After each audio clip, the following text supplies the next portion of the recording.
Tervehdys! Minä olen Harri Tuomi, Satakunnan osuuskaupan toimitusjohtaja. Meitä Satakunnan osuuskauppalaisia on jo yli 1200. Suurin osa heistä on työssä nyttenkin. Me pidämme työllämme arjen pyörät pyörimässä. Olemme mahtava joukko monipuolisia osaajia erilaisissa elämäntilanteissa. Osa työkavereistamme on vasta uran alkumetreillä tai hankkimassa arvokasta työkokemusta opiskelujen ohella. Joku voi vaihtaa alaa tai syventää osaamistaan. Haluaa ottaa vastuuta ja kasvaa esihenkilöksi. Me arvostamme pitkiä kokemusvuosia ja tarjoamme paljon erilaisia mahdollisuuksia työuran jatkamiseen ja oman osaamisen kehittämiseen. Tämän monipuolisen porukan lisäksi tarvitsemme koko ajan lisää työkavereita, sillä aina joku meistä jää opintovapaalle, muuttaa toiselle paikkakunnalle, saa perheen lisäystä tai aloittaa eläkepäivät.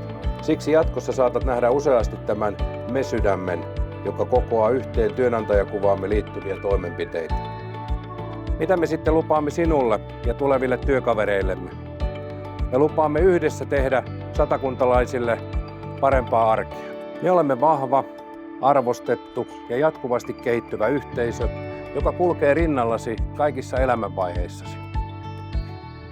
Me teemme Satakunnasta parempaa paikkaa elää ja rakennamme parempaa tulevaisuutta. Minä olen erityisen ylpeä meistä kaikista, ole sinäkin.